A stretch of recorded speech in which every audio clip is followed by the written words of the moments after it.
Je suis Virginie Segers, ça fait une vingtaine d'années que je travaille dans le domaine de la philanthropie, de l'entrepreneuriat social, de l'innovation sociale. J'ai pendant presque 10 ans dirigé l'association pour le développement du mécénat d'entreprise en France, l'ADMICAL, et depuis une dizaine d'années, j'accompagne des entreprises et des entrepreneurs dans leurs projets à finalité sociale ou culturelle. Et j'ai depuis un an créé et pris la présidence d'un cabinet de conseil en stratégie qui s'appelle Profil. Mon associée s'appelle Geneviève Ferron. Elle a été la pionnière de la notation extra-financière en France, ce qui a vraiment aidé à structurer le domaine et les critères de l'ESG. Et Geneviève a aussi été directrice développement durable de Eiffage et de Veolia.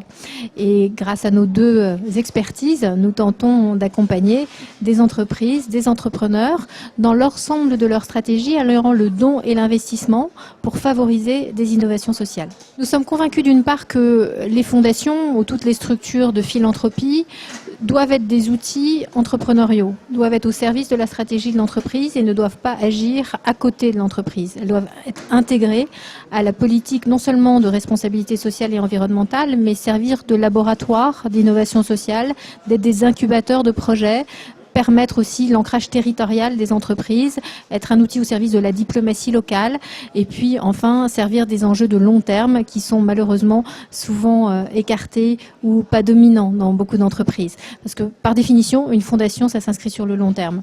Et par la qualité des partenariats qui sont noués dans les fondations, les entreprises découvrent des innovations sociales qui peuvent nourrir une vision stratégique et avoir une influence sur leur business.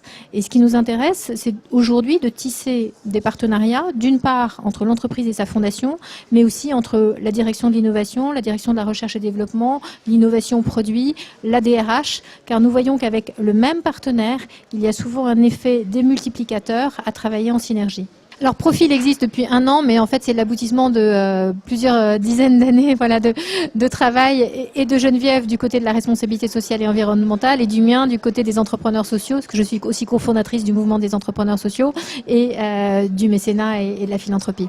Mais Profil, ça s'écrit P-R-O-P-H-I-L et tout est dans le PH qui n'est pas vraiment neutre en l'occurrence puisque nous partons d'une sorte de profession de foi qui est de penser qu'aujourd'hui, autant l'État ne peut plus se passer du monde associatif pour développer des politiques publiques majeures. Par exemple, la réforme des rythmes scolaires, elle ne peut pas se faire sans le tissu associatif. La politique alimentaire pour les plus démunis, elle ne peut pas se faire sans le tissu associatif. Nous pensons aussi que des entreprises, aujourd'hui, ne peuvent pas se développer sur les territoires, ne peuvent pas toucher des populations pauvres, ne peuvent pas développer de nouveaux marchés sans s'appuyer aussi sur une connaissance et des partenariats avec le monde associatif. Et ce partenariat, il ne passe pas seulement par le don, il passe par la co-création, il passe par de l'investissement. Il y a beaucoup de portes d'entrée, il faut, j'ai envie de dire en priorité, convaincre les dirigeants de ces entreprises que ce sont des sujets de stratégie. Et donc là, il y a une question de force de conviction. Dans le monde anglo-saxon, c'est plus facile parce que ça fait partie finalement des grandes formations dans les MBA. Les dirigeants sont non seulement sensibles à la philanthropie, mais seront aussi sensibles à ce qu'on appelle aujourd'hui l'impact investing.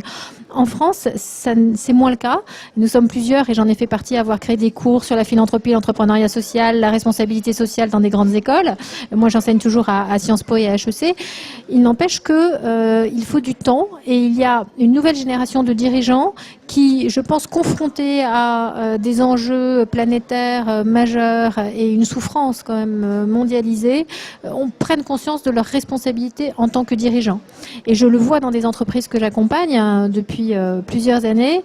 Un nouveau dirigeant plus jeune va souvent plus rapidement comprendre que c'est un sujet de stratégie pour lui, notamment dans des pays émergents. Je pense en Inde ou en Chine où nous travaillons pas mal actuellement.